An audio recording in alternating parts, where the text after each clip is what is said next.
पिछले एक हफ्ते से हिमाचल प्रदेश में कोरोना वायरस का एक भी पॉजिटिव केस नहीं आया है और अस्पताल में इस वक्त 10 मरीज उपचाराधीन हैं और 25 मरीज इस वक्त अस्पताल से डिस्चार्ज हो चुके हैं। यहाँ पे स्थिति संतोषजनक है, लेकिन देश में केसेस बढ़ रहे हैं और 11.3 दिन में केसेस डबल हो रहे हैं। ये संतोषजनक स्थिति नहीं है। 1000 से ऊपर डेथ भी हुए हैं, इसलिए हमें बहुत ही ज़्यादा सतर्क रहने की आवश्यकता है। जो लोग बाहर राज्यों से हिमाचल आए हैं, अगर उन्होंने अभी तक एडमिनिस्ट्रेशन को सूचित नहीं किया तो अभी भी वक्त है, वो सूचित करें। उनको क्वारंटाइन में रहने के लिए कहा जाएगा। अगर ये बातें छिपाते हैं, बाद में पता चलता है, तो उनके ऊपर कानूनी कार्रवाई होगी। और अगर वो कोरोना वायरस पॉजिटिव पाए जाते हैं और बातें छिपाए हुए हैं तो कठोर धाराएं उनके ऊपर लग सकती है। इसलिए अभी भी वक्त है, इन बातों को तुरंत डिस्क्लोज करिए।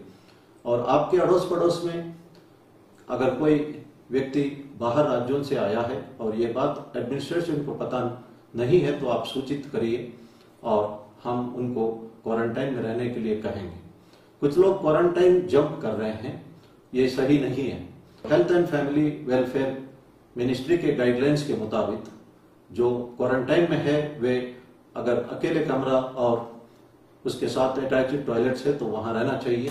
घर में सीनियर सिटीजन से दूरी बनाए रखना चाहिए, सोशल डिस्टेंसिंग मेंटेन करना चाहिए, अपना बर्तन आदि सेपरेटली यूज करना चाहिए और घर के अंदर मास्क पहनना चाहिए।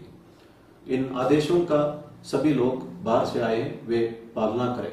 परवाणु में एक व्यक्ति इंस्टीट्यूशनल क्वारंटाइन से 5 बेडशीट बांध के बाहर निकला हुआ है, उसके ऊपर कानूनी कार्रवाई की जाएगी।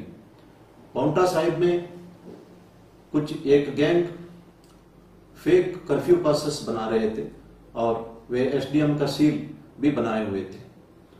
मंडी में एक व्यक्ति अस्पताल में थूकने पर डॉक्टर के कंप्लेंट पर उसके ऊपर कार्रवाई की गई है। हमीरपुर में 3 दुकानें जहां पे सोशल डिस्टेंसिंग मेंटेन नहीं की गई, उन दुकानों को सील किया गया है।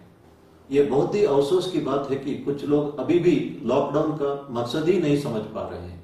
बाहर राज्यों से जो भी हिमाचल आना चाहते हैं, जिस जिला में जाना चाहते हैं उसी जिला का परमिट ई पास लेना चाहिए और एक जिले का ई पास लेके दूसरे जिले में जाने से इंफॉर्मेशन छिप सकती है। ये सही तरीका नहीं है।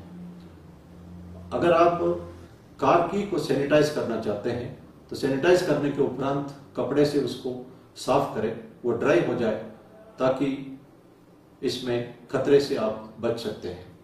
आपके पास अगर कोई फेक न्यूज़ है, न्यूज़ आइटम है या डिजिटल न्यूज़ है, आप हिमाचल प्रदेश का वेब पोर्टल fakenews.hp.gov.in यहाँ पे भेज सकते हैं और ये फेक पाने पर सरकार अपने वेब पोर्टल में सही स्थिति दर्शाएंगे।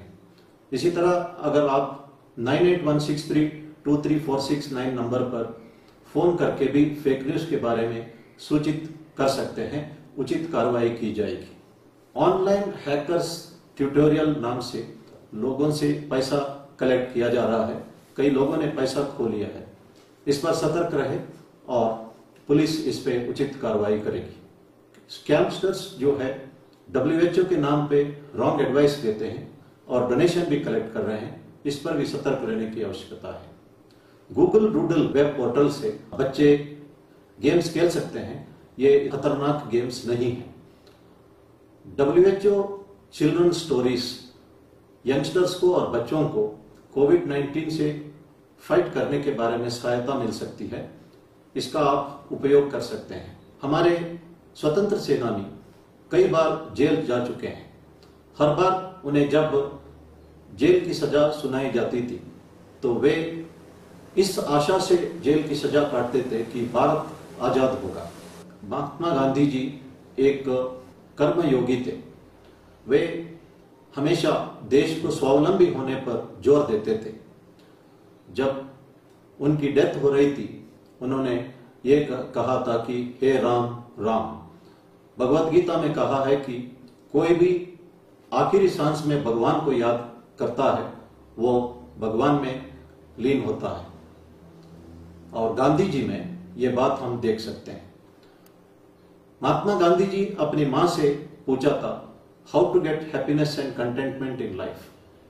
माता ने कहा था कि if you save one life and wipe out the sufferings of a few, you get complete satisfaction in life. अगर आप एक आदमी का जान बचाओगे और कुछ लोगों का कष्ट दूर करोगे, आपको पूर्ण संतुष्टि लाइफ में मिलेगी। माता ने सत्य बोलने के बारे में भी, ईगो नीचे रखने के बारे में भी सलाह दी थी। महात्मा गांधी ने फास्टिंग के बारे में अपनी मां से ही सीखा था। महात्मा गांधी जी जब साबरमती रिवर के दूसरे तट पर एक औरत के पास कपड़ा नहीं था तो अपना कपड़ा निकाल के दिया था। उसके बाद उन्होंने सोचा कि जब तक आम आदमी के पास कपड़ा नहीं है तो मैं भी कपड़ा ज्यादा नहीं पहनूंगा।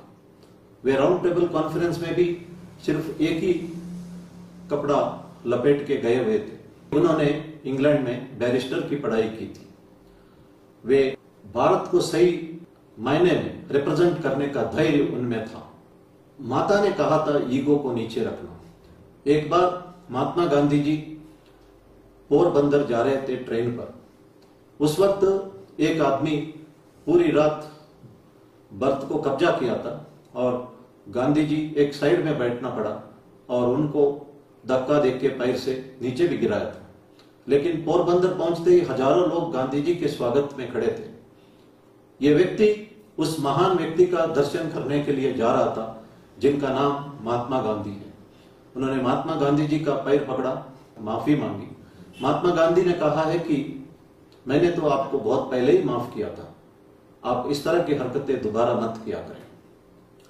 मैंने कहा था कि नेल्सन मंडेला दोबारा राष्ट्रपति बनने से मना किया था, लेकिन महात्मा गांधी जी किसी भी पद को स्वीकार ही नहीं किया था। जब भारत आजाद हो रहा था वो पश्चिम बंगाल में हिंदू और मुस्लिम का भेदभाव को दूर करने में लगे हुए थे। उन दिनों में लोगों में एक सेल्फलेस सैक्रिफाइस का एटीट्यूड था। महात्मा गांधी जी को औरतों ने जेवरात निकाल के देते थे।